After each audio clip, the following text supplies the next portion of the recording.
stata una mattinata molto intensa nella quale ci siamo confrontati con i rappresentanti delle forze dell'ordine, con la magistratura. Nella prima parte in seno a un comitato per l'ordine e la sicurezza pubblica, proprio per verificare la situazione generale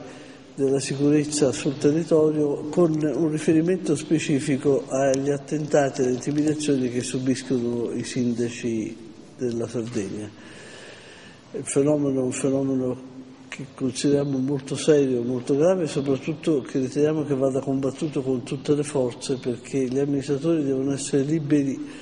di esercitare le loro funzioni senza nessun genere di intimidazione, nemmeno le più semplici, perché devono poter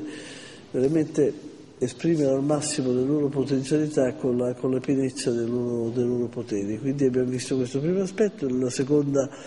parte della mattinata è stata con un incontro con il Presidente della Regione, il Presidente del Consiglio regionale, sindaci delle città capoluogo di provincia, Presidenti di provincia, con la deputazione, per sentire un po' le problematiche dell'isola, tenendo presente peraltro però che le funzioni che io rivesto sono solo quelle di Ministro dell'Interno, però ho voluto anche ascoltare se ci sono delle problematiche, delle situazioni da rapportare al centro per questioni che magari possono trovare una soluzione, tenuto conto della difficoltà del momento che sta attraversando il Paese tutto e la Sardegna in particolare. Io finirei questo, se il Presidente vuole aggiungere qualcosa. Solo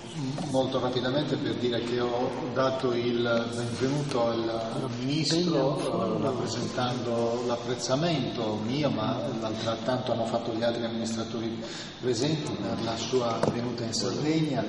e per l'attenzione che ha deciso di dedicare all'isola e ai problemi dell'isola e per la sensibilità mostrata. Ho anche detto che il problema, evidentemente i problemi hanno radici profonde, altra natura, non solo quella di ordine pubblico, che poi è la causa o l'effetto ultimo, non certo la causa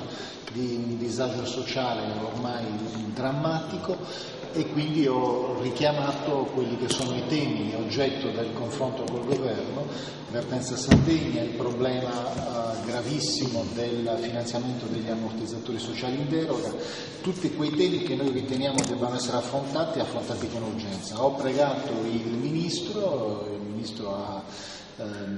assunto un'obbligazione di mezzi in questo senso, ovvero sia di farsi parte attiva e per sensibilizzare gli altri ministri. Ho pregato, dicevo, il Ministro di un suo personale interessamento e autorevole interessamento presso i ministri competenti, perché a questi temi che attendono risposta a lungo tempo, che corrono il rischio, se non risolti nell'immediato, di acuire ulteriormente la crisi e di probabilmente anche sfociare in problemi ancora più gravi, ho pregato il Ministro di farsi portavoce presso il Governo per